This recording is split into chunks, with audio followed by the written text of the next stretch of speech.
Hey, welcome to another episode of Chad's Beer Reviews. Doing another Skype interview and review with MT Stewart, Matt Stewart. How you doing, Matt? Hey, how you doing there, Chad? You are down in Florida, and I'm up here in New York, freezing. Yeah, it's comfortable about 72, 73 degrees down here. I'm loving it, and don't have to worry about a snowstorm down here. So, Yeah, it's like 17 here. Well, and it's only the beginning. we're reviewing a beer closer to you than me. This is the Terrapin. Uh, Used to be called Wake and Bake. As you can see from the Yeah, label, it says WNB. But they changed the name to Coffee Oatmeal Imperial Stout. yeah. I guess they wanted to be PC, and I guess everybody knew what wake and bake meant, so they wanted to get rid of it. It probably was more like a trying to get around the liquor board bullcrap, of you can't sell that, so that Probably could have been yeah, a combination of both. yeah. Um, I'll read the description here really quick. It says, two Athens, Georgia companies, Terrapin and Jittery Joe's, have teamed up to create a unique blend of coffee used to produce this robust and flavorful beer. So when it comes to a morning beverage, why not beer? Brewed with Jittery Joe's coffee. And it's 8.1% ABV. I'm using my dollar store tulip. I'm using my Duval tulip. Duval, right, Chad? I'm gonna I make think sure it's I'm pronouncing Duvel. it. Duval, my Duval tulip. Alright, let's say we get cracking here. Let's do it. That is black. Like when I was pouring it, I was like, man, that is like spent motor oil. Yeah, that's how I feel about it. I got the head from what I have. It's kind of like a mocha, kind of like a reddish color on it. What are you getting? Yeah, Like a mine's mocha? like it's more like a straight brown. Yeah, I can see that. I guess depending on how the light's hitting it or something. It definitely smells like coffee. It is. It's like your straight up morning coffee. Yeah, kind of like yeah, definitely coffee black, no sugar or anything like that. Yeah, it's and we got it nice and warm. This mine's been sitting out for like at least a half hour now, so Mine's about the same. Yeah, so it kind of smells like iced coffee without cream or sugar added. It doesn't even yeah, really smell like a beer. all right. All right, what do you say we dive in here? Cheers Cheers. to the camera right here. There you go.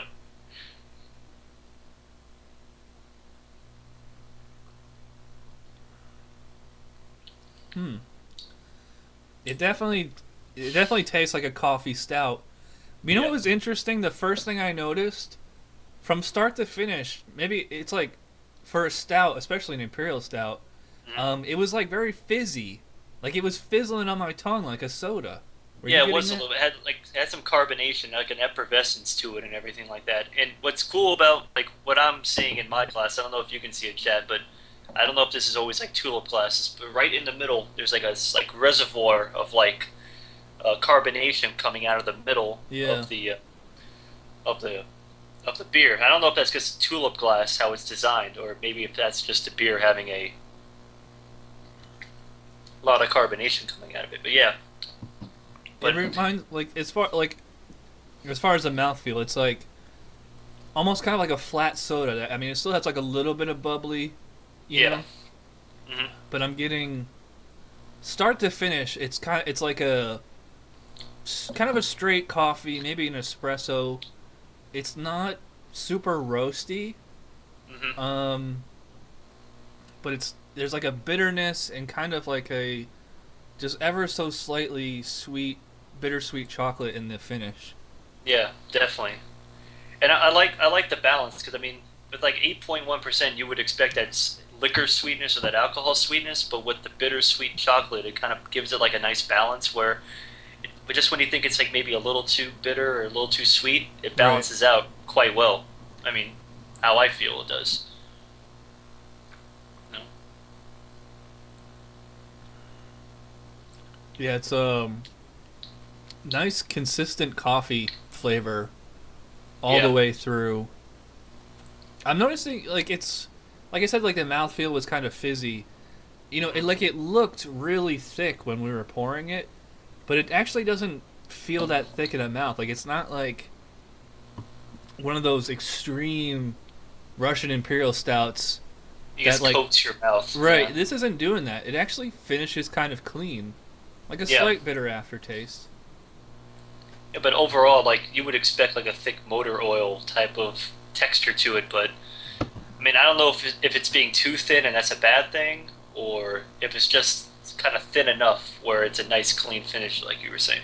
Are you picking up a lot of oatmeal though, like that kind of like earthy, almost maybe like a nutty cereal-y taste? I'm not really getting a lot of that.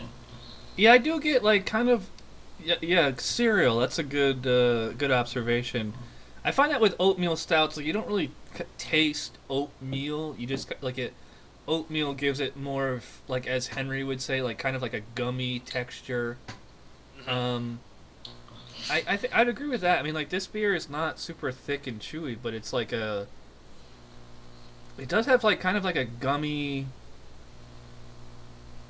kind of gummy texture. Yeah, a little bit.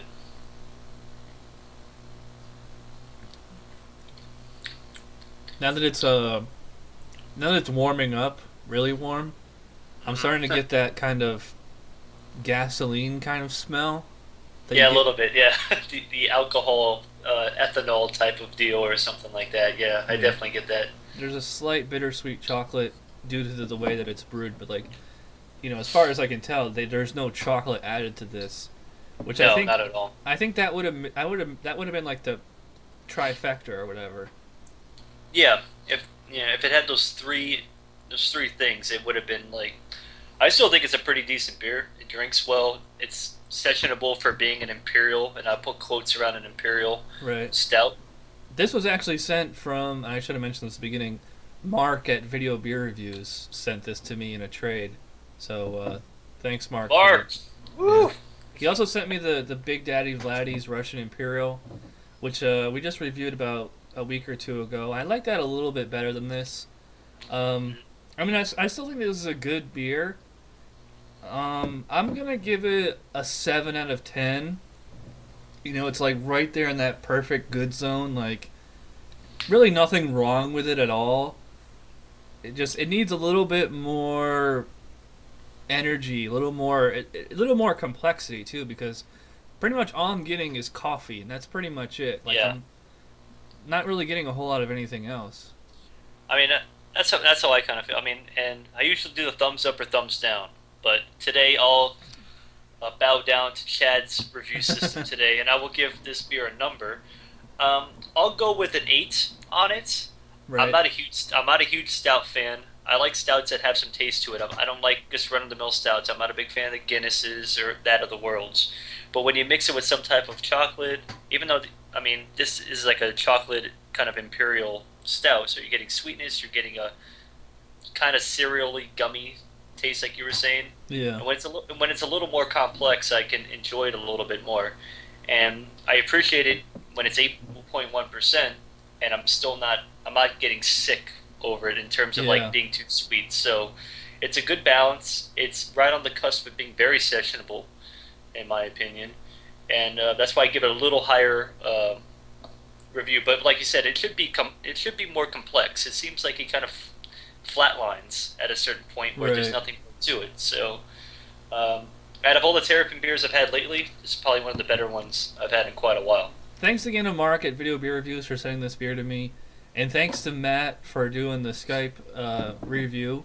And stick around Absolutely. because we're gonna be doing an interview right after this. So thanks for joining me, Matt.